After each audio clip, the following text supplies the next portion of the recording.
প্রতিটা মেয়ের স্বপ্ন থাকে তার স্বামীর মনে রাজত্ব করার, যার ভাগ সে কখনো কাউকে দেওয়া তো দূর কল্পনাও করে না। কিন্তু পারিবারিকভাবে বিয়ের 6 মাসের মাথায় হঠাৎ যদি সেই একান্ত আপন মানুষটা না ফেরার দেশে চলে যায়, তখন মেয়েটার ঠিক কেমন অবস্থা হয়, তার অনুভূতিটা ঠিক কেমন হবে। যে আজীবন একটা সুখের সংসারের স্বপ্ন দেখে আসলো, নিমেষেই তার সব স্বপ্ন শেষ। আজকের গল্প কখনো আপনাকে হাসাবে, কখনো কাঁদাবে, কখনো চোখে আঙ্গুল দিয়ে সমাজের কিছু বাস্তবতা দেখাবে, যেটা বাকি সবাই স্বাভাবিক বানিয়ে ফেললেও বিষয়টা অন্য কারোর জন্য ঘোর অন্যায়। এমনই এক কমেডি ড্রামা আর শিক্ষণীয় গল্প নিয়ে আজ এক্সপ্লেইন করব পাগলাইট মানে পাগলামি। শহরের সুন্দর এক সকাল থেকেই সবার দিন শুরু হয়, কিন্তু আজকের সকালটা সবার জন্য সুন্দর হলেও শান্তিকুঞ্জে থাকা মানুষগুলোর জন্য খুবই কষ্টের। বাসার বড় ছেলে আস্তিক গতকাল মারা গেছে। ধর্মের রীতি মেনে ছোট ভাই অলোক মাথার সব চুল ফেলে ন্যাড়া হয়ে যায়। আজ থেকে খালার ফোনে কেউ কল দিলে সে বলে, এই তো 4 থেকে 5 মাস আগেই ছেলেটার বিয়ে হয়েছে, আর ছেলের বউ কি বা করবে। গতকাল থেকে এখনো সে ঘর থেকেই বের হয়নি। বাসার চারপাশে শোকের ছায়া। আস্তিকের মা উষা গতকাল থেকে এক গ্লাস পানিও মুখে দিতে পারেনি। পাড়া প্রতিবেশীরা আস্তিকের মাকে জিজ্ঞেস করে, ছেলের বউ সান্ধিয়া ঠিক আছে? শুনলাম ও মানসিকভাবে একটু ভেঙে পড়েছে। ডেকোরেশনের লোক এসে সবকিছুর হিসাব দিয়ে বলে, আপনার টোটাল বিলের উপর 20% ডিসকাউন্ট দেওয়া হয়েছে। আস্তিকের বাবা শিবেন্দ্র বলে, আমি কারো সহানুভূতি চাই না, আমার যেটা বিল আসবে আমি সেটাই দিব। তবে এই বাসার সবার চিন্তা আস্তিকের স্ত্রী সান্ধিয়ার কি হবে। সান্ধিয়া চুপচাপ নিজের রুমে শুয়েছিল। নোটিফিকেশনের শব্দে সে তার পোস্টের কমেন্টগুলো পড়া শুরু করে। গতকাল স্বামী মারা যাওয়ার পর সে মৃত্যুর খবরটা ফেসবুকে পোস্ট করেছিল। সান্ধিয়া শুয়ে শুয়ে সেই পোস্টের কমেন্টগুলোই পড়ছিল। তখনই দরজায় কলিং বেল বেজে ওঠে। আর কলিং বেলটা কেমন আপনারাই শুনে নেন। শোকাবহ বাড়িতে যদি এরকম কলিং বেল বাজে তাহলে কেমন লাগে আপনারাই বলেন। দরজা খুলে দিলে দেখা যায় সান্ধিয়ার মা আর বাবা এসেছে। সান্ধিয়ার মা সান্ধিয়ার শাশুড়িকে জড়িয়ে ধরলে দুজনেই কান্না শুরু করে দেয়। কিছুক্ষণ পর সান্ধিয়ার মা রুমে আসলে সান্ধিয়া মাকে দেখে দৌড়ে গিয়ে জড়িয়ে ধরে। সান্ধিয়ার মা অঝরে কাঁদলেও সান্ধিয়াকে দেখে মনে হচ্ছিল স্বামীর মৃত্যুতে তার বিন্দুমাত্র কষ্ট হচ্ছে না। মাকে থামতে বললেও না থামলে সান্ধিয়া তাকে সরিয়ে দিয়ে বলে, এবার হয়েছে, থামো, আর কত কাঁদবে। সান্ধিয়ার এমন আচরণে সবাই কেমন যেন হক চুকিয়ে যায়। সান্ধিয়ার শাশুড়ি বলে, আপনারা বসুন, আমি চা পাঠিয়ে দিচ্ছি। কিন্তু সান্ধিয়া তার শাশুড়িকে ডেকে বলে, আমি চা পান করব না, আমার জন্য একটা পেপসি পাঠিয়ে দিতে পারবেন। শোকাবহ বাড়িতে সান্ধিয়ার এমন কথা শুনে স্বাভাবিকভাবেই সবাই কিছুটা ইতস্তত বোধ করে। সান্ধিয়ার মা বলে, এমন পরিস্থিতিতে কেউ পেপসি চায়? সান্ধিয়া জানায়, আচ্ছা বাদ দেন, পেপসি লাগবে না। সান্ধিয়ার শাশুড়ি চলে গেলে তার মা বলে, তুই ঠিক আছিস তো? সান্ধিয়ার শাশুড়ি নিচে নামার সময় ছোট ছেলে অলোক এসে বলে, মা আমার ঘর থেকে খাটকে সরিয়েছে। বড় চাচা রঘু বলে, আমি সরিয়েছি, কেননা আস্তিক এখনো এ বাসাতেই আছে। মৃত্যু 13 দিন পর্যন্ত আত্মা ঘরের বাইরেই থাকে। 10 দিনের মধ্যে অস্থি থেকে আরেকটা শরীর হয়, আর 13 দিনের দিন আত্মা শরীরকে ছেড়ে চলে যায়। তুমি আস্তিকের ছোট ভাই, তাই আগামী 13 দিন নিয়ম কানুন মেনে চলবে। হলুদ, মরিচ আর পেঁয়াজ ছাড়া দিনে মাত্র একবার খাবার খাবে, আর বাসার সবার থেকে আলাদা হয়ে মেঝেতে ঘুমাবে। ঘরে এসে অলোক বিষয়টা নিয়ে প্রচুর রাগারাগি করে। পাশের বাসার পাঁচুকে বলে, যদি আমি মারা যেতাম তাহলে কি মা কখনো আস্তিক ভাইয়াকে মেঝেতে শুতে বলতো? সব দায়িত্ব কি আমার? আস্তিক ভাই আজ পর্যন্ত কারোর জন্য কিছু করেছে? সান্ধিয়ার মা ল্যাগেজ খোলার সময় সান্ধিয়া বলে, তুমি বসো, আমি সব গুছিয়ে দিচ্ছি। ল্যাগেজ থেকে মা বাবার জামা কাপড়গুলো বের করে আলমারিতে রাখার সময় সান্ধিয়া বলে, কতদিনের জামা কাপড় এনেছো? সান্ধিয়ার বাবা বলে, 13 দিন পর্যন্ত তো থাকতেই হবে। সান্ধিয়া জানায়, এতদিন থাকতে পারবে না, এখানে বাথরুমে বিদেশি কমোড নেই, বাথরুমে যেতে কষ্ট হবে। আমি তো 5 মাসেও অভ্যাস করতে পারিনি। ল্যাগেজে বিধবার একটা সাদা রঙের শাড়ি দেখে সান্ধিয়া কেমন যেন থমকে যায়। শাড়িটা আবার ল্যাগেজে রেখে ফোন নিয়ে চেয়ারে গিয়ে বসে পড়ে। আস্তিকের খালা আস্তিকের ফুপো জানাকিকে দেখে বলে, তোমরা কখন আসলে? জানাকি বলে, এই তো সবে মাত্র এসেছি। গতকাল ভাই যখন ফোন করে বলল বলল, তখন ভেবেছিলাম মা মারা গেছে। মায়ের দিকে তাকালে সে দিব্যি একটা হাসি দিয়ে বুঝিয়ে দেয় সে এত সহজে যাচ্ছে না। তখনই দরজায় একটা মেয়ে এসে কলিং বেল দিলে বেচারি কলিং বেলের শব্দ শুনে ঘাবড়ে যায়। মেয়েটা ভিতরে ঢুকে সবাইকে প্রণাম করে বলে, আমি নাজিয়া শেখ, সান্ধিয়ার বান্ধবী। তখনই সান্ধিয়া বেলকনিতে এসে নাজিয়াকে উপরে আসতে বলে। নাজিয়া উপরে গেলে বড় চাচা বলে, এই সময় মুসলমান কাউকে বাসায় আনাটা কি ঠিক হলো? নাজিয়া দোতলায় এসে সান্ধিয়াকে বলে, তোর বোনের পোস্ট থেকে খবরটা পেলাম। সান্ধিয়া নাজিয়াকে নিজের কাছে টেনে জড়িয়ে ধরে। সান্ধিয়ার ভাবটা এমন যেন নাজিয়ারই স্বামী মারা গেছে আর সে তাকে সান্ত্বনা দিচ্ছে। দেখেছেন কাণ্ড? সান্ধিয়া নাজিয়াকে বলে, জানিস ওই পোস্টে 235টা কমেন্ট এসেছে। সান্ধিয়ার কথা শুনে নাজিয়া কিছুটা অবাক হয়ে যায়। তখন পাঁচু নাজিয়ার ব্যাগ নিয়ে দোতলায় আসে। ব্যাগ রেখে যাবার সময় সান্ধিয়া পাঁচুকে বলে, আমার একটা কাজ করে দিবে? নাজিয়ার জন্য একটা পেপসি আর একটা চিপস এনে দিতে পারবে? পাঁচু পাশের টেবিলে মশলা ছাড়া খাবার দেখে একটু হেসে বলে, ওই খাবার অলোকে খেতে পারেনি। আচ্ছা, আমি এখনই পেপসি আর চিপস নিয়ে আসছি। খাবার খেতে বসে বড় চাচা সান্ধিয়ার বাবাকে বলে, সান্ধিয়ার সাথে কথা বলে দেখেন, ওর ইচ্ছা হলে বাসায় গিয়ে কিছুদিন থেকে আসুক। পাশে থেকে সান্ধিয়ার মা জবাব দেয়, এখন আমাদের বাসায় গিয়ে কি করবে? এখানেই থাকুক, এটাই তো ওর আসল বাড়ি।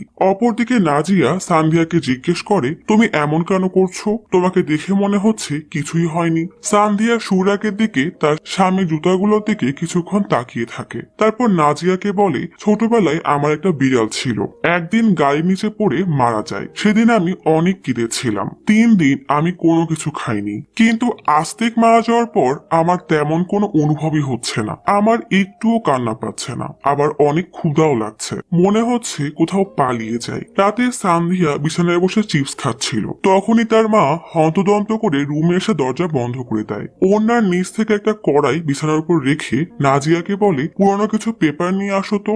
ঘরের মাঝখানে একটা চেয়ার দিয়ে সান্ধিয়াকে সেখানে বসতে বলে। নাজিয়া পেপার নিয়ে আসলে কিছুটা আগুন জ্বালিয়ে নিজের সাথে নিয়ে আসা কিছু সরিষা আর শুকনা মরিচ আর কি কি সব জানি একটা প্লেটে রাখে। সান্ধিয়ার মা তাকে বলে, এটা তোমারও বাড়ি, কেউ তোমাকে এখান থেকে তাড়িয়ে দিতে পারবে না। সান্ধিয়া বলে, কি সব বলছো? কেউ আমাকে তাড়িয়ে দেবে কেন? এরপর কুদৃষ্টি কাটানোর জন্য পূজা শুরু করলে সান্ধিয়া বলে, তোমার সব টোটকা আমি ছোটবেলা থেকেই দেখছি। ক্লাস 6-এ থাকাকালে যখন সাইকেল থেকে পড়ে গিয়েছিলাম তখনও তুমি এটাই বলেছিলে কারোর নজর লেগে গেছে। অ্যাক্সিডেন্ট হয়ে খোড়া হয়ে গেলে খোড়া আমাকে কেউ বিয়ে করবে না সেই ভয়ে আমার সাইকেল নিয়ে নিলে। কোন বাবা যেন আংটি এনে হাতে পরিয়ে দিয়েছো, বলেছিলে এতেই ভালো মার্ক আসবে। মা বলে, কেন এসেছে তো, এমবিএ তে তো ভালো মার্ক এসেছে। সান্ধিয়া জবাব দেয়, তাতে কি লাভ হয়েছে? মা বলে, হ্যাঁ সেজন্যই তো মাসের 70,000 টাকা বেতনের একটা ভালো ছেলে পেয়েছিলে। সান্ধিয়া বলে, হ্যাঁ মাসের 70,000 টাকা ইনকাম করতো, কিন্তু সে এখন কোথায়? তখনই সান্ধিয়ার শাশুড়ি দরজায় এসে তাকে ডাক দিলে সবাই বাইরে বেরিয়ে আসে। সান্ধিয়ার শাশুড়ি বলে, কাল আস্তিকের ফুপা হাসপাতালে যাবে। বলেই কথা শেষ করার আগেই কান্না করে দেয়। নিজেকে সামনে সে বলে, কাল আস্তিকের ফুপা আস্তিকের ডেথ সার্টিফিকেট আনতে যাবে, তুমি আস্তিকের পাসপোর্ট আর আইডি কার্ড তাকে দিয়ে দিও। বলেই কাঁদতে কাঁদতে সেখান থেকে চলে যায়। শাশুড়ি চলে গেলে আস্তিকের পাসপোর্ট এবং আইডি কার্ড বের করার জন্য সান্ধিয়া আস্তিকের আলমারিটা খোলে। আলমারির ভেতরটা খুব পরিপাটি করে গোছানো। হঠাৎ ফাইলের ভেতর থেকে একটা ছবি পড়ে যায়। সান্ধিয়া ছবিটা হাতে তুলে দেখে সেটা একটা মেয়ের ছবি। ছবিটার পেছনে লেখা, ফর মাই জানু। সান্ধিয়ার নিঃশ্বাস ধীরে ধীরে ভারী হয়ে যায়। সাথে সাথে সে ছবিটা টেবিলে রেখে দেয়। কাপা কাপা হাতে আবারও ছবিটা হাতে নিয়ে বেলকনিতে চলে আসে। যে স্বামীর মৃত্যুতে তার বিন্দুমাত্র কষ্ট হয়নি সেই স্বামীর ড্রয়ারে অন্য কোনো মেয়ের ছবি দেখে সান্ধিয়ার বুকটা ভারী হতে শুরু করে। সান্ধিয়ার দম যেন বন্ধ হয়ে আসছিল। ছবিটা হাতে নিয়ে সান্ধিয়া ছাদে যায়। তারপর একবার ছবিটা দেখে আর একবার ছবির পেছনে লেখাটা দেখতে থাকে। রাতে ছবিটা হাতে নিয়ে সে ঘুমাতে যায়, কিন্তু হাজার চেষ্টার পরেও সারা রাত সে ঘুমাতে পারে না। পরের দিন সকালে সান্ধিয়া ঘুম থেকে উঠলে নাজিয়া জিজ্ঞেস করে, রাতে ঘুম হয়েছিল? সান্ধিয়া মাথা নাড়িয়ে হ্যাঁ বলে, কিন্তু দেখা যায় সান্ধিয়া সারা রাত সেই মেয়েটার ছবি বালিশের নিচে নিয়ে শুয়েছিল। নাজিয়া চা খেতে গেলে বাসার কাজের মেয়েটা বলে, আপনি লাল রঙের কাপটা থেকে চা খান। নাজিয়া জিজ্ঞেস করে, কেন, ওটা কি স্পেশাল নাকি? মেয়েটা জবাব দেয়, হ্যাঁ উষা চাচি আপনার জন্য স্পেশাল ভাবে বানিয়েছে। কিন্তু নাজিয়া চা পান করে বুঝতে পারে এই চায়ে স্পেশাল তেমন কিছু নেই। আসলে নাজিয়া মুসলমান, তাই তাকে আলাদা কাপে চা দেওয়া হয়েছে। কিছুক্ষণ পর সান্ধিয়া চা নিয়ে দাদির রুমে যায়। দাদিকে চা দিয়ে বলে, তোমাকে একটা কথা বলবো, কাউকে বলবে না তো? তারপর সে মেয়েটার ছবি দেখিয়ে বলে, দেখো এটা আস্তিকের গার্লফ্রেন্ড। সান্ধিয়া বলে, দেখো মেয়েটা দেখতে কেমন যেন, নাক লম্বা, তেমন ফর্সাও না, মনে হচ্ছে খুব বেশি পড়ালেখাও করেনি, করলেও এমবিএ নিশ্চয়ই করেনি। আপনি কি ওকে চেনেন? দাদি মাথা নাড়িয়ে বলে, হ্যাঁ চিনি, ও তো উষা। উষা আসলে আস্তিকের মায়ের নাম। দাদির বয়স হয়েছে, তাই সে মাঝে মাঝে উল্টাপাল্টা বলে। সবাই যখন গঙ্গায় অস্থি বিসর্জনের জন্য বাসা থেকে বের হয়েছিল, তখনই শিবেন্দ্রর ছোট ভাই তরুণ আসে। বড় চাচা তরুণকে বলে, এত দেরি করে আসলে কেন? এটা আপনি শিবেন্দ্র ভাইকে জিজ্ঞেস করেন, সে হয়তো চাচ্ছিল না আমি এখানে আসি। বাসায় এত বড় ঘটনা ঘটে গেল, অথচ আমাকে কেউ জানালোই না। শিবেন্দ্র বলে, আসলে আমি এটা ইচ্ছা করে করিনি, ভুলে গিয়েছিলাম। তরুণ বলে, এটা তো নতুন কিছু না, 15 বছর আগে যখন আমি ইনকাম ট্যাক্স ডিপার্টমেন্টে চাকরি পাই, তখন থেকেই আপনি আমাকে সহ্য করতে পারেন না। আমার স্ত্রী ফ্যামিলি গ্রুপ নামে একটা হোয়াটসঅ্যাপ গ্রুপ খুললো, আপনি সেখান থেকেও লিভ নিয়ে চলে আসলেন। নাজিয়াকে ব্যাগে কিছু একটা খুঁজতে দেখে সান্ধিয়া জিজ্ঞেস করে, কি খুঁজছো? নাজিয়া জবাব দেয়, আমার ব্যাগে একটা চিপসের প্যাকেট ছিল, সেটা পাচ্ছি না। সান্ধিয়া বলে, গতকাল রাতে আমার ক্ষুধা লেগেছিল, আমি খেয়ে ফেলেছি। সান্ধিয়া তখনও বইয়ের মধ্যে সেই মেয়েটার ছবি দেখে সেদিকেই তাকিয়েছিল। হঠাৎ সে বিছানা থেকে নেমে বলে, আমি এখন বাইরে যাব, চলো ফুচকা খেয়ে আসি। নাজিয়া বলে, তোমার মাথা ঠিক আছে? সান্ধিয়া জবাব দেয়, কেন? আস্তিক যা ইচ্ছা তাই করবে, আর আমি একটু ফুচকা খেতে বাইরে যেতে পারবো না? নাজিয়া জিজ্ঞেস করে, আস্তিক আবার কি করলো? সান্ধিয়া জবাব না দিয়েই ছবি রাখা বইটা ব্যাগে রেখে জিজ্ঞেস করে, তুমি আমার সাথে যাবে কিনা? নাজিয়া বলে, তোমার কি মনে হয় এখন ওরা তোমাকে বাইরে যেতে দিবে? আমার সাথে আসো, বলেই সান্ধিয়া দেয় হাঁটা। সান্ধিয়া নিচে এসে উষাকে বলে, আমার পেটে ব্যথা করছে, আমি একটু ডাক্তারের কাছে যাব। উষা বলে, আচ্ছা ঠিক আছে, চলো আমিও সাথে যাচ্ছি। সান্ধিয়া জানায়, আমি নাজিয়াকে সাথে নিয়ে যাচ্ছি, ডাক্তার দেখিয়েই ফিরে আসবো। উষা সান্ধিয়াকে কিছু টাকা দিয়ে বলে, সাবধানে যেও। বাইরে এসে নাজিয়া বলে, এবার কি করবে? সান্ধিয়া জবাব দেয়, আগে ডাক্তার দেখাবো, তারপর গিয়ে ফুচকা খাবো। গঙ্গার পাড়ে যখন স্বামীর অস্থি বিসর্জনের জন্য পূজা করা হচ্ছে, তখন অপরদিকে সান্ধিয়া বান্ধবীকে সাথে নিয়ে ফুচকা খাচ্ছে। এরপর একটা হোটেলে গিয়ে খাবার খাওয়ার শেষে নাজিয়া বলে, এমন কেন করছিস? কেউ দেখে ফেললে সমস্যা হয়ে যাবে। সান্ধিয়া জবাব দেয়, আমি এসব নিয়ে ভাবছি না। সেই মেয়েটার ছবি নাজিয়ার হাতে দিয়ে সান্ধিয়া বলে, এটা আমি আস্তিকের আলমারিতে পেয়েছি, আমি এই মেয়েটার সাথে দেখা করতে চাই। নাজিয়া জিজ্ঞেস করে, এখন আর দেখা করে কি লাভ? সান্ধিয়া জবাব দেয়, সেটা আমি জানি না, আমি ওকে মাফ করব না, ও ভূত হয়েই ঘুরে বেড়াবে। নাজিয়া বলে, যা হবার হয়ে গেছে, সে তোমার স্বামী ছিল, এখন কেন বদদুয়া দিচ্ছ? একমাত্র তুমি মাফ করলেই সে শান্তি পাবে। সান্ধিয়া বাসার সামনে এসে আস্তিকের উদ্দেশ্যে গাছের সাথে ঝুলানো কলসি দেখে বলে, হ্যাঁ, ও যা করেছে তার জন্য শুধু আমি ওকে মাফ করতে পারি, কিন্তু আমি ওকে মাফ করব কেন? এভাবেই গাছে ঝুলে থাকুক। বাসায় এসে শুনতে পায় অলোক বলছে, যখনই অস্থিগুলো গঙ্গার পানিতে পড়ে, তখনই সে মানুষটার সকল পাপ ক্ষমা করে স্বর্গে পাঠানো হয়। আমি আস্তিক ভাইয়ের অস্থি একেবারে গঙ্গার মাঝখানে ফেলেছি, ফলে আস্তিক ভাইয়ের সকল পাপ ধুয়ে মুছে গেছে। অলোকের এই কথাগুলো সান্ধিয়া দরজায় দাঁড়িয়ে শুনছিল। নিজের ঘরে এসে সান্ধিয়া বলে, সারা জীবন চুরি ডাকাতি করে ঘরে বউ রেখে বাইরে প্রেম যা ইচ্ছা তাই করে বেড়াবে, মৃত্যুর পর অস্থিগুলো গঙ্গায় বিসর্জন দিলেই স্বর্গের সিট কনফার্ম হয়ে যাবে। সান্ধিয়া নাজিয়াকে বলে, এমন কখনো হয় নাকি? আমি না মাফ করলে গঙ্গা তাকে কিভাবে মাফ করতে পারে? ওর বিয়ে কি গঙ্গার সাথে হয়েছিল, না আমার সাথে? পরের দিন সকালে বাসার কাজের মেয়েটা এসে সান্ধিয়াকে বলে, বড় চাচা নিচে ডাকছে। সান্ধিয়া নিচে আসলে বড় চাচা বলে, আস্তিকের অফিসের কলিগরা তোমার সাথে দেখা করতে এসেছে। সেই কলিগদের মাঝে একজনের দিকে তাকিয়ে সান্ধিয়ার দৃষ্টি সেদিকেই আটকে যায়। দেখা যায় সান্ধিয়া যার দিকে তাকিয়ে আছে সেই মেয়েটার ছবি আস্তিকের আলমারিতে ছিল। মেয়েটা সান্ধিয়ার দিকে এগিয়ে এসে বলে, আমার নাম আকাঙ্ক্ষা, আমি আস্তিকের কলিগ। সান্ধিয়া বলে, আপনি আমার সাথে একটু উপরে চলুন, আস্তিকের অফিসের কিছু পেপার আছে, সেগুলো নিয়ে যাবেন। আকাঙ্ক্ষাকে নিয়ে ঘরে আসলে তার মুখ দেখেই বোঝা যাচ্ছিল সান্ধিয়ার এমন আচরণে সে কিছুটা ঘাবড়ে আছে। আকাঙ্ক্ষা অফিসের কোন পেপার আছে জিজ্ঞেস করলে বলে সান্ধিয়া বইয়ের মধ্য থেকে আকাঙ্ক্ষার ছবিটা বের করে তার সামনে ধরে। সান্ধিয়া বলে, আমার স্বামী আপনার ছবিটা খুব যত্নে রেখেছিল। ছবিটা দেখে আকাঙ্ক্ষার চোখে পানি চলে আসে। আকাঙ্ক্ষার চোখে পানি দেখে সান্ধিয়া জিজ্ঞেস করে, আজ থেকে তুমি এতটা ভালোবাসতে?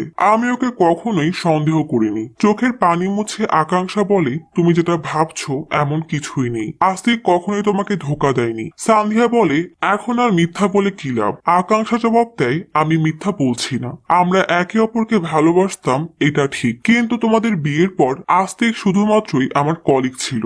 সান্ধিয়া জিজ্ঞেস করে, তুমি আস্তিককে কবে থেকে চিনতে? কলেজের প্রথম বছর থেকেই আমরা একসাথে ছিলাম। এরপর আমাদের চাকরিটাও একই কোম্পানিতে হয়। সান্ধিয়া জিজ্ঞেস করে, তাহলে তোমরা বিয়ে করলে না কেন? আকাঙ্ক্ষা জবাব দেয়, আমার পরিবারের লোকজন রাজি ছিল না। শুধুমাত্র বাসার লোকজন রাজি ছিল না তাই বিয়ে করলে না? আকাঙ্ক্ষা জবাব, তুমিও তো তোমার বাসার লোকজনের কথাতেই বিয়েতে রাজি হয়েছো। সান্ধিয়া বলে, কিন্তু আস্তিক তো তোমাকে ভালোবাসতো। তোমার ছবিটা সে কত যত্ন করে রেখেছে। আমি জানি তোমাকে কোনো কিছু জিজ্ঞেস করার অধিকার আমার নেই, তবে যাকে জিজ্ঞেস করার অধিকার ছিল সে এই পৃথিবীতেই নেই। আর থাকলেই বা তাকে কি বলতাম? আমাদের মাঝে কথাবার্তা খুবই কমই হতো। তার পছন্দ আর আমার পছন্দ একেবারে আলাদা ছিল। একবার আমি তাকে একটা শার্ট গিফট করেছিলাম, সেটা খুবই সুন্দর ছিল, কিন্তু সে কখনোই সেটা পরেনি। আকাঙ্ক্ষা বলে, নীল ছিল ওর পছন্দের রং। আকাঙ্ক্ষা চলে গেলে সান্ধিয়া আস্তিকের আলমারি থেকে সব জামা কাপড় বের করে বিছানায় রাখে। নাজিয়া জিজ্ঞেস করে, সব জামা কাপড় কেন বের করছো? সান্ধিয়া জবাব দেয়, আস্তিকের পছন্দের রং নীল ছিল। নিজের দেওয়া উপহারের শার্টটা হাতে নিয়ে বলে, মেয়েটা ঠিকই বলেছিল। সান্ধিয়া কার কথা বলছে জিজ্ঞেস করলে সান্ধিয়া নাজিয়ার হাতে একটা ভিজিটিং কার্ড ধরিয়ে দেয়। নাজিয়া কার্ডটা পড়ে দেখে এটা আকাঙ্ক্ষার ভিজিটিং কার্ড। শিবেন্দ্র বের হতে গেলে উষা বলে, চিন্তা করবেন না, গুরুজি বলেছে সব ঠিক হয়ে যাবে। আসলে সৃষ্টিকর্তা এভাবেই আমাদের পরীক্ষা নেয়। উষা কান্না ভেজা চোখে বলে, আস্তিক তো সবকিছুই অসমাপ্ত রেখে চলে গেছে। সংসার কিভাবে চলবে? আর বাসার লোন কে শোধ করবে? শিবেন্দ্র কান্না করতে করতে বলে, কেন? তোমার গুরুজিকে বলো লোন শোধ করার জন্য যেন আস্তিককে ফেরত এনে দেয়। মধ্যবিত্ত পরিবারের জীবনটা আসলেই কষ্টের। না থাকে সচ্ছলতা আর না থাকে দারিদ্রতা। সম্মানের স্বার্থে কারো কাছে টাকা চাওয়াও সম্ভব হয় না। এটাই চরম বাস্তবতা। রাতে সান্ধিয়া আকাঙ্ক্ষার ফেসবুক প্রোফাইল ঘেটে তার পোস্ট করা ছবিগুলো দেখতে থাকে। হয়তো এটাই খুঁজছে আস্তিক কেন আকাঙ্ক্ষাকে এত ভালোবাসতো। ঠিক তখনই অলোক দরজায় নক করলে সান্ধিয়া দরজা খুলে বলে, আরে অলোক, তোমার রুম থেকে বের হওয়ার অনুমতি আছে? অলোক হেসে বলে, আপনি কি আবার চাচাকে নালিশ করে দিবেন নাকি? তুমি রুমে থাকো আর বাইরে, তাতে আমার কি? অলোক বলে, আসলে ভাইয়ের মৃত্যু 13 দিনের অনুষ্ঠানের জন্য খবরের কাগজে সকলকে আমন্ত্রণ দিতে হবে। বাবা বলল ইংলিশে লিখতে, তাই ইংলিশে কিছু কথা লিখেছি, আপনি একটু চেক করে দেন। আসলে আমি ইংরেজিতে অত ভালো না। সান্ধিয়া বলে, তুমিই পড়ে শোনাও, তোমার যা হাতের লেখা, মনে হয় তেলাপোকা পায়ে কালি মাখিয়ে হেঁটে গেছে। অলোক হেসে বলে, লেখা অতও বাজে না। অলোক পড়া শুরু করলে সান্ধিয়ার কেমন যেন মন খারাপ হতে থাকে। বারবার আকাঙ্ক্ষা এবং আস্তিকের সম্পর্কের বিষয়টা মাথায় ঘুরতে থাকে। আর লেখায় অনেক ভুল, তাই সান্ধিয়া বলে, তুমি রেখে যাও, আমি ঠিক করে দিয়ে আসবো। পরের দিন সকালে সান্ধিয়া আকাঙ্ক্ষার সাথে দেখা করতে একটা ক্যাফেতে আসে। আকাঙ্ক্ষা বলে, তুমি দেখা করতে চেয়ে ভালোই করেছো। আমি আসলে তোমার সাথে দেখা করতে চাচ্ছিলাম। নিজেকে বেশ অপরাধী মনে হচ্ছিল, তবে বিশ্বাস করো আস্তিকের বিয়ের পর আমরা কখনোই একে অপরের সাথে কথা বলতামই না। সান্ধিয়া হেসে বলে, আমাদেরও তেমন কথাই হতো না। আসলে কথা বলতে বেশ ভয়ই লাগতো। আমার মনে হতো আস্তিক হয়তো আমার মতোই কিভাবে ভালোবাসতে হয় তা জানতো না, কিন্তু তোমার সাথে দেখা হওয়ার পর জানতে পারলাম আস্তিক অনেক রোমান্টিক ছিল। কি বলো? তুমি সব বলতে পারো, আমার একটুও খারাপ লাগবে না। আকাঙ্ক্ষা বলে, সামনাসামনি দেখা হলে তেমন কিছু বলতে পারতো না, তবে ইমেইল হোয়াটসঅ্যাপে বেশ রোমান্টিক মেসেজ লিখতো। সান্ধিয়া জিজ্ঞেস করে, অফিসে তো রোজ দেখা হতো তাই না? আকাঙ্ক্ষা বেশ অপরাধী মুখ করে বলে, হ্যাঁ। সান্ধিয়া জিজ্ঞেস করে, নিশ্চয়ই বাইরে ঘুরতে যেতে? আকাঙ্ক্ষা বলে, তোমাদের বিয়ের আগে যেতাম। সান্ধিয়া জিজ্ঞেস করে, কোথায় কোথায় যেতে?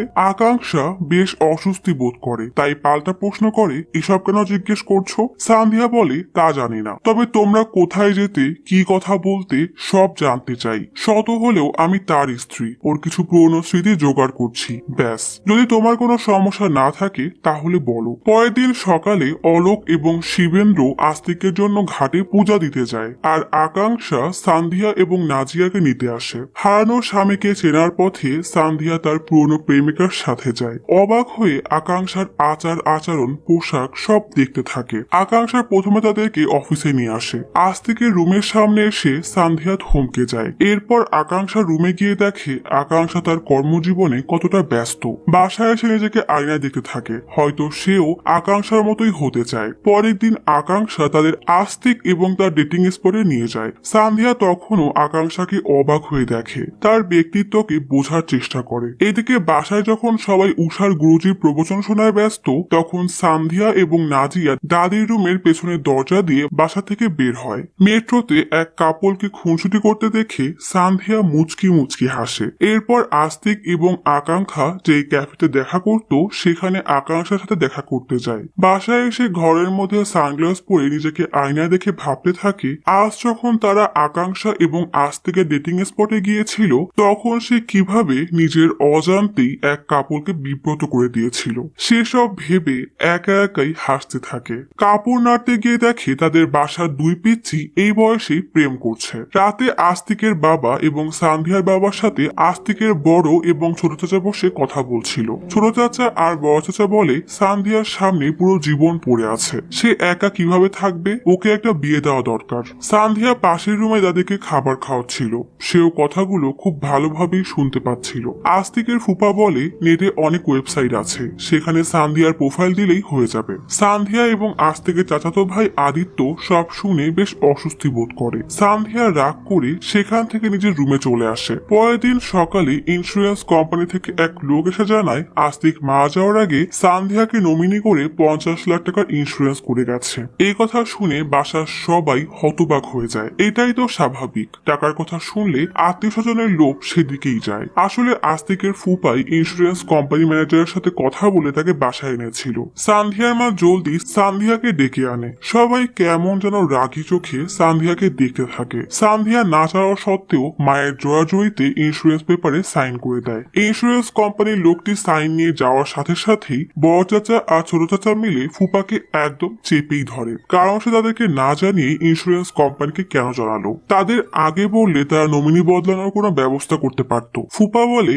আগে বলি আর পরে বলি, নমিনি কখনোই বদলানো সম্ভব না। আস্তিকের বাবা শিবেন্দ্র বলে আপনারা এমন কেন করছেন বুঝলাম না। সান্ধিয়া আস্তিকের উপর নির্ভরশীল ছিল, নিজের দায়িত্ববোধ থেকে আস্তিক সান্ধিয়াকে নমিনি করেছে, ব্যাস। ছোট চাচা বলে দায়িত্ব তো তোমার প্রতিও ছিল, আস্তিক চাকরি পেয়েই তোমাকে দিয়ে জোর করে রিটায়ারমেন্ট নেওয়ালো আর বললো বাসায় বসে আরাম করেন। তোমার পেনশনের সব টাকা ওই নতুন বাড়ির প্রথম কিস্তিতে খরচ করলো, এমনকি এই বাচ্চাটার উপরও মামলা চলছে, সেসব দায়িত্ব কে পালন করবে? শিবেন্দ্র কান্না করতে করতে বলে আপনারা কেন বুঝতে পারছেন না, আস্তিক আমার অনেক বড় সাপোর্ট ছিল, এখন সেই আমাকে ছেড়ে চলে গেছে, এখন আর কিছু সম্ভব না। ছোট চাচা বলে চিন্তা করার দরকার নেই, এটা ইন্ডিয়া, এখানে সব সম্ভব। ওই ইন্স্যুরেন্সের এজেন্টের হাতে অনেক কিছু আছে, ওর সাথে কথা বললে কোনো না কোনো ব্যবস্থা তো অবশ্যই হয়ে যাবে। রাতে মা সান্ধিয়াকে বলে আজ সকালে ইন্স্যুরেন্সের এজেন্ট তোমার কথা বলতেই সবাই তোমাকে কেমন ভাবে যেন দেখছিল,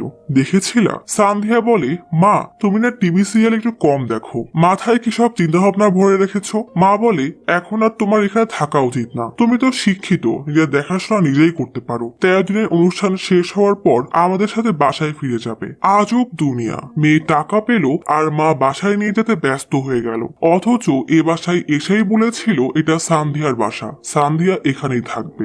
আসলে কি কখনো মেয়েদের নিজের বাড়ি বলে কিছু হয়? পরের দিন সকালে সান্ধিয়া আকাঙ্ক্ষার বাসায় বেড়াতে আসে। সারা বাসা ঘুরে দেখতে দেখতে জিজ্ঞেস করে তোমার বাবা মা কোথায় থাকে? আকাঙ্ক্ষা বলে বাবা মা দিল্লিতে থাকে, আমি এখানে একাই থাকি। রান্নাঘরে আস্তিকের পছন্দের ব্র্যান্ডের চা দেখে জিজ্ঞেস করে তুমিও এই চা পান করো? আকাঙ্ক্ষা বলে আমার এটা একটুও ভালো লাগে না। সান্ধিয়া বলে কিন্তু এই চা তো আস্তিকের অনেক পছন্দের। এই চা দেখার পর থেকেই সান্ধিয়ার মুখ জানে কেমন শক্ত হয়ে যায়। আকাঙ্ক্ষা সান্ধিয়াকে তার বেডরুম এবং বেডরুমের বেলকনি দেখিয়ে বলে জায়গাটা অনেক সুন্দর তাই না? কিন্তু সান্ধিয়ার চেহারায় রাগ রাগ স্পষ্ট ফুটে উঠেছে। সান্ধ্যা বলে, তোমার সবকিছুই অনেক সুন্দর আর পারফেক্ট। তোমার লাইফস্টাইল, তোমার ঘর, বেডরুম আর এই বেডটাও। আচ্ছা, আস্তিক বিছানার কোন পাশে ঘুমাতো? আকাঙ্ক্ষা বলে, তুমি এসব কেন বলছো? সান্ধ্যার রাগের বাঁধ আজ ভেঙে যায়। আস্তিকের উপরে জমা রাগ আকাঙ্ক্ষার উপরে ঝেড়ে বলে, তোমার জন্য আস্তিক কখনোই আমাকে ভালোবাসতেই পারিনি, কারণ আস্তিকের পাশে সবসময় তুমি ছিলে। আমার জায়গাটা তুমি নিয়ে নিয়েছো। আমি এতটাও বোকা না, আমি সব বুঝতে পারছি। বিয়ের পরও আস্তিক আমার থেকে সব সময় দূরে থাকতো। কোনোদিন এক সেকেন্ডের জন্যও আমার সাথে বসে দুটো কথাও বলেনি। কোনোদিন ভালোবেসে আমার দিকে একবার তাকিয়েও দেখেনি। কেন? কারণ তুমি। ঠিক এই কারণগুলোর জন্যই আস্তিকের মৃত্যুতে সান্ধ্যা একটুও কষ্ট পায়নি, কারণ এই জমানো অভিমানগুলোই তার কান্না আটকে রেখেছিল। আকাঙ্ক্ষা সান্ধ্যাকে থামিয়ে বলে, তুমি তাহলে এটাই জানতে চাচ্ছিলে, তাই তো? তাহলে ভালো করে শোনো, আস্তিক কোনোদিন তোমাকে ধোকা দেয়নি। ও কখনো এমন ছিলই না। আমরা একে অপরকে অনেক ভালোবাসতাম, যা তুমি কখনো বুঝতে পারবে না, কারণ তোমার চিন্তা ভাবনাই ছোট। তোমার জন্য আজ আমার অনেক খারাপ লাগছে, কারণ তুমি আসল আস্তিককে কখনো জানতেই পারোনি। বলেই অঝরে কান্না করতে থাকে। সান্ধ্যার রাগে আকাঙ্ক্ষার বাসা থেকে বের হয়ে সারা শহর জুড়ে হতবম্বের মতো ঘুরতে থাকে। মানুষের জীবনে যখন কোনো গন্তব্য থাকে না, কোনো উদ্দেশ্য থাকে না, আপন বলে কেউই থাকে না। সবাই তাকে যার যার মতো চালাতে চায়, যেন সে কোনো খেলনা। সর্বোপরি ভালোবাসা আর নিজের পরিচয় থাকে না। আশেপাশে যখন কৃত্রিমতায় ভরে যায়, মানুষরা হয়তো তখন ঠিক এমনই হয়ে যায়। সান্ধ্যা হঠাৎ খুব রাগে সোজা তার রুমে এসে আস্তিকের আলমারি থেকে আস্তিকের পছন্দের নীল রঙের শার্ট পরে আয়নার সামনে দাঁড়িয়ে থাকে। তারপর শার্টটা খুলে নিচে ফেলে দেয়। পরের দিন আস্তিকের মৃত্যুর 10 দিন উপলক্ষে নদীতে পিণ্ডদান করা হয় এবং গাছে ঝুলন্ত মটকাটা ভেঙে ফেলে আস্তিকের আত্মাকে মুক্তি দেওয়া হয়। ছাদে দাঁড়িয়ে এসব দেখে আজ সান্ধ্যার চোখ থেকে পানি গড়িয়ে পড়ে। হয়তো তার জমানো সব অভিমান শেষ হয়ে গেছে। সান্ধ্যাকে কাঁদতে দেখে নাদিয়া যখন জিজ্ঞেস করে, তুমি কাঁদছো কেন? সান্ধ্যা বলে, আমি আস্তিককে মাফ করে দিয়েছি, এই জন্যই শুধু কান্না আসছে, কিন্তু অনেক ক্ষুধাও লেগেছে। নাজিয়া পাগল মেয়েটাকে জড়িয়ে ধরে। রাতে সান্ধ্যা শিবেন্দ্রের জন্য দুধ দিতে এসে শিবেন্দ্রের রুমে এসে দেখে শিবেন্দ্র 13 দিনের অনুষ্ঠানের সবকিছুর হিসাব করছে। সান্ধ্যা সাহায্য করার জন্য বলে, আমি বলছি আপনি হিসাব করেন, কিন্তু এত এত খরচ দেখে বলে, খরচ তো অনেক। শিবেন্দ্র কাগজগুলো নিয়ে বলে, তুমি চিন্তা করো না, আমি সব সামলে নিব। পরের দিন সকালে ছোট চাচা আস্তিকের বাবা শিবেন্দ্রকে ইন্স্যুরেন্স কোম্পানির সেই লোকের কাছে এনে ঘুষ দিয়ে সান্ধ্যার টাকা শিবেন্দ্রর নামে করার কথা বলে। শিবেন্দ্র যদিও এসবে বেশ অস্বস্তি বোধ করছিল, তবুও চাচার জোরাজোরিতে বসে থাকে। ইন্স্যুরেন্সের লোকটা বলে, আপনাদের লজ্জা করছে না? আপনার ছেলের বিধবা ওই অসহায় মেয়েটার শেষ সম্বল ছিনিয়ে নিতে চাচ্ছেন। লজ্জায় অপমানে শিবেন্দ্র ছোট চাচার আর কোনো কথা না শুনে সোজা অফিস থেকে চলে আসে। এদিকে বাসায় উষা আস্তিকের ছোট চাচি রেশমির সাথে সান্ধ্যার সাথে কথা বলতে আসে। শিবেন্দ্র খুব রাগে রুমে ঢুকে উষাকে বলে, ওদের কথা আমার শোনাই উচিত হয়নি, নিজেকে উল্টা অপমান করিয়ে আসলাম। উষা সান্ত্বনা দিলে শিবেন্দ্র বলে, তারুণ ওই এজেন্টকে ঘুষের কথা বলেছে, কেউ যদি এসব জানতে পারে আমি আর কাউকে মুখ দেখাতে পারবো না। এইসব কথাকে লুকিয়ে থাকে। শিবেন্দ্র কাঁদতে কাঁদতে বলে, আস্তিক নিজে তো চলে গেল, কিন্তু আমাকে অনেক ঝামেলায় ফাঁসিয়ে গেল। উষা বলে, চিন্তা করো না, আমি সান্ধ্যার সাথে কথা বলেছি। আজ রেশমি আমার সাথে কথা বলতে এসেছিল। সে বলল আদিত্য নাকি সান্ধ্যাকে পছন্দ করে। আমাদের এবং সান্ধ্যার কোনো সমস্যা না থাকলে আদিত্য সান্ধ্যাকে বিয়ে করবে। শিবেন্দ্র রেগে বলে, তাহলে তুমি নির্লজ্জের মতো সান্ধ্যার কাছে গিয়ে টাকার ভাগ চেয়ে আসলে? উষা বলে, আপনি তো সেই একই অসহায়তার কারণে ইন্স্যুরেন্স অফিসে গিয়েছিলেন, তাই না? আচ্ছা, সব বাদ দেন, এই লোন শোধের আপনি অন্য কোনো উপায় বলে দেন। শিবেন্দ্র কিছু না বলেই বের হয়ে যায়। রাতে সান্ধ্যা যখন দাদির ব্যায়াম করাতে আসে, তখন সান্ধ্যা আদিত্যকে জিজ্ঞেস করে, মা বলল আপনি নাকি আমাকে বিয়ে করতে চান। আদিত্য বলে, হ্যাঁ, আসলে আমি আপনাকে পছন্দ করি। সান্ধ্যা বলে, শোনেন, অভিজ্ঞতা থেকে বলছি, যে সম্পর্কে ভালোবাসা থাকে না সেটা লবণ ছাড়া তরকারির মতো হয়ে যায়। সব মশলা থাকলেও স্বাদ থাকে না। আদিত্য বলে, কিন্তু আমি তো আপনাকে ভালোবেসে ফেলেছি, পেয়েছি। ভালোবাসার নাম শোনার সাথে সাথেই সান্ধিয়া হতবাক হয়ে যায়। এই ভালোবাসা জিনিসটার খোঁজেই তো সে এত বছর অপেক্ষায় ছিল। রাতে বড় চাচা ছোট চাচাকে বলে শোকের বাড়ি না হলে আজ অভিনন্দন জানিয়ে দিতাম। ছোট চাচা বলে ভাবলাম সান্ধিয়ার জীবনটা এভাবে কেন নষ্ট হবে, তাই বিয়েতে রাজি হয়ে গেলাম। বড় চাচা বলে হ্যাঁ তা তো বুঝতেই পারছি, আসলে কার জীবনকে সফল করার চিন্তা হচ্ছে। আদিত্য নতুন ব্যবসা শুরু করছে তাই না, তাহলে তো এখন আর লোন নেওয়া লাগবে না। যাক ভালোই হলো, ঘরের টাকা ঘরেই থাকলো। ছোট চাচা বলে হ্যাঁ সান্ধিয়াও রাজি হয়ে গেছে, দেখেছেন সবাই সবার স্বার্থ নিয়ে আছে। মা সান্ধিয়াকে এসে বলে তুমি কি পাগল হয়ে গেছো, আদিত্যকে বিয়ে করতে রাজি হয়ে গেলে? আরে বোকা মেয়ে, ও তোমাকে না বরং তোমার ইন্স্যুরেন্সের টাকাকে বিয়ে করছে। নতুন কি ব্যবসার জন্য নাকি তার টাকা লাগবে। সান্ধিয়া জিজ্ঞেস করে তোমার কি আমার সুখ সহ্য হয় না মা? কি কম দিয়েছে আমার যে টাকা ছাড়া কেউ আমাকে ভালোবাসবে না? মা রেগে বলে অনেক বড় হয়ে গেছো তাই না, যা খুশি করো। মা রাগে রুম থেকে চলে যায়। কিছুক্ষণ পর অলোক এসে বেশ রাগের সাথেই বলে আস্তিক ভাইয়ের ল্যাপটপ আছে না, ওটা তো এখন আপনার আর কাজে লাগবে না, আমি নিয়ে যাব। ল্যাপটপ নিয়ে বের হওয়ার সময় সান্ধিয়া জিজ্ঞেস করে কালোকে পিণ্ডদান করতে যাবে? অলোক রেগে বলে কাল 13 দিন হচ্ছে, মনে আছে আপনার? সবাই তো ভুলেই গেছে, সবাই এখন অন্য কিছু নিয়ে ব্যস্ত হয়ে গেছে। অলোক গলা নরম করে জিজ্ঞেস করে আপনি কেন ওকে বিয়ে করছেন? সান্ধিয়া জবাব দেয় কারণ ও আমাকে ভালোবাসে। অলোক বলে আপনি ভালো করে জানেন ও আপনাকে ভালোবাসে না, আর এটাও ভালো করে জানেন কে আপনাকে সত্যি ভালোবাসে। অলোক আকার ইঙ্গিতে নিজের মনের কথা বুঝিয়ে দেয়। সান্ধিয়া বলে অলোক এটা ভুলে যেও না আমি সম্পর্কে তোমার বড় ভাবি হই। অলোক কান্না করতে করতে রুম থেকে চলে যায়। সান্ধিয়া রাতে আদিত্যের সাথে কথা বলতে আসে। সান্ধিয়া বলে আমার মনে হয় বিয়ের আগে আমাদের একে অপরের সম্পর্কে জেনে নেওয়া উচিত, সব না জানলে ভালোবাসা হওয়াটা সম্ভব না। আমি এটাও জানি না আপনার প্রিয় রং কোনটা। আদিত্য বলে আমার প্রিয় রং কালো, আর তোমার? সান্ধিয়া বলে নীল। পরের দিন সবাই বাসার আঙিনায় আস্তিকের মৃত্যুর 13 দিন উপলক্ষে পূজার সমবেত হয়। সান্ধিয়া সাদা শাড়ি পরে বিধবার বেশে পূজায় বসে। অলোক কান্না করতে করতে পূজা করতে থাকে। আদিত্য ছাদে দাঁড়িয়ে কি যেন ভেবে নিচে এসে তার মা রেশমিকে ডেকে নিয়ে তার ব্যাগপত্র গোছাতে থাকে। রেশমি দৌড়ে আস্তিকের ছোট চাচা তরুণকে ডেকে নিয়ে যায়। সান্ধিয়া কেমন যেন রহস্যময় হাসি দেয়। তরুণ আদিত্যকে বোঝাতে যায়। এদিকে সবাই পূজায় ব্যস্ত হয়ে গেলে সান্ধিয়া নাজিয়াকে নিয়ে দাদির রুমে এসে দাদিকে বলে দাদি হয়তো সবার প্রথমে স্বর্গে তোমার সাথেই আস্তিকের দেখা হবে। ওকে বুঝিয়ে বলবে আমি এই 13 দিন পূর্ণ হওয়ার জন্য অপেক্ষা করছিলাম, আর এই 13 দিনে আমার জীবনে সব উলটপালট হয়ে গেছে। সবাই ভেবেছিল আমি পাগল হয়ে গেছি, কিন্তু মেয়েরা যখন সব বুঝতে পারে তখন সবাই তাকে পাগলই বলে। সান্ধিয়া বলে আমি এই 13 দিনে খুব ভালোভাবে বুঝতে পেরেছি আমি যদি আমার জীবনের সিদ্ধান্ত না নিই তাহলে অন্য কেউ সিদ্ধান্ত নিয়ে নেবে, আর সেটা আমার পছন্দ হোক বা না হোক তাতে কারোর কিছুই যায় আসে না। এদিকে আদিত্য তার ব্যাগ বস্কা নিয়ে বের হয়ে যায়। বড় চাচা ছোট চাচা তরুণের কাছে এসে জিজ্ঞেস করে আদিত্য চলে গেল কেন? তরুণ বলে সান্ধিয়া বলে শেষে বিয়ে করবে না, কারণ ও নাকি প্রেগন্যান্ট। উষা অবাক হয়ে বলে সান্ধিয়া এই বিষয়ে তো আমাকে কিছুই বলেনি। সান্ধিয়ার মা বলে কেন, এতদিন তো ডক্টরের কাছেই যাচ্ছিল, আমাদেরই আসলে ওর উপর নজর রাখা উচিত ছিল। বাসায় এমন শোক চলছে, স্বাভাবিক বিষয়, এই জন্যই হয়তো বলতে পারিনি। সান্ধিয়া দাদির কাছ থেকে আশীর্বাদ নেয়। সান্ধিয়ার বাবা মা রুমে এসে দেখে সান্ধিয়া এবং নাজিয়া কেউই রুমে নেই। টেবিলে একটা চিঠি রাখা,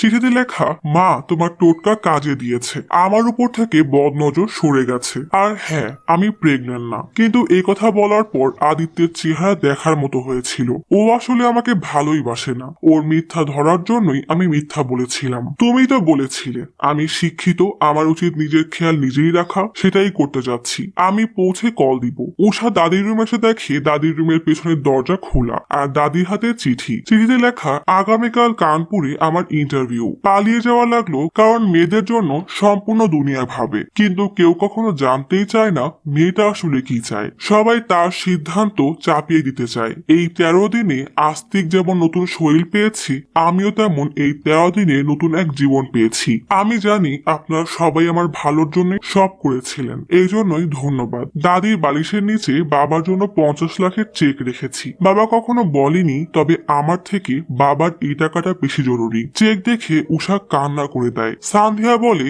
এখন তো আমিও টাকা কামাবো, বাবাকে বলে দিবেন চিন্তা করার একদম দরকার নেই। আস্তিক যেমন তার খেয়াল রাখতো আমিও তেমনই বাবার খেয়াল রাখবো। বাবা মা একে অপরকে জড়িয়ে কান্না করতে থাকে। আকাঙ্ক্ষা সান্ধিয়ার সাথে দেখা করতে স্টেশনে আসলে সান্ধিয়া বলে সবকিছুর জন্যই সরি, তবে আজ তোমাকে এই ছবিটা দিতে রেখেছি। আকাঙ্ক্ষা কাঁদতে কাঁদতে সান্ধিয়াকে জড়িয়ে ধরে। অলোকের ফোনে সান্ধিয়া মেসেজ দিয়ে জানায় শর্মা আন্টির মেয়ে তোমাকে রিকোয়েস্ট দিয়েছে, একসেপ্ট করে নিও। আর হ্যাঁ, ইংলিশ সাবধানে লিখো, তোমার ইংলিশের অবস্থা কিন্তু খুবই খারাপ। আজ থেকে ল্যাপটপ আর চার্জারও নিয়ে যাচ্ছি, ল্যাপটপটা এখন আমার দরকার। নাজিয়া পানির বোতল দিতে সান্ধিয়া বলে কিরে পেপসি কই? বেচারির শেষমেশ আর পেপসি পান করা হলো না। বাস ছেড়ে দেয়। সান্ধিয়া তার নতুন পরিচয় বানানোর উদ্দেশ্যে রওনা দেয়। আর এখানেই শেষ হয়ে যায় সান্ধিয়া নামক পাগলির কাহিনী। এই শেষটাই সান্ধিয়ার জীবনের নতুন শুরু। সান্ধিয়া যেতে যেতে সমাজের কিছু বাস্তবতাকে চোখে আঙ্গুল দিয়ে দেখিয়ে গেছে। আসলে দুজনের মধ্যে বোঝাপড়া আর ভালোবাসা না থাকলে বিয়ের কোনো অর্থই থাকে না, সেটা নামমাত্র বিয়ে হয়ে থেকে যায়, যেমনটা সান্ধিয়ার হয়েছে। তবে একটা মেয়ে হঠাৎ বিধবা হয়ে গেলে বা মেয়েটার জীবনে কোনো সমস্যা হলে সবার নজরে সে ঠিক কেমন যেন হয়ে যায়। কেউ তার সাথে তাকে ব্যবহার করতে চায়, তো কেউ তার ভালো চাচ্ছে এমন বাহানায় নিজের সিদ্ধান্ত চাপিয়ে দেয়। আসলে মেয়েটা কি চাচ্ছে, তার কি ইচ্ছা, সে ঠিক কেমন আছে কেউ জানতেই চায় না। সমবেদনা জানানোর অনেককেই পাওয়া যায়, কিন্তু আপন কেউই হয় না। তাই সান্ধিয়া নিজেই নিজের সাপোর্ট হয়, কারণ সে জানে সে দুর্বল হয়ে পড়লে সবাই তাকে কাঠের পুতুল বানিয়ে রাখবে। নিজেকে ভালো না বাসলে পৃথিবীর কারো ভালোবাসাই পাওয়া যায় না, এটাই চরম বাস্তবতা। তাই নিজে ভালো থাকুন এবং আশেপাশে সবাইকে ভালো রাখুন। আজ তাহলে এখানেই চলে যাচ্ছি।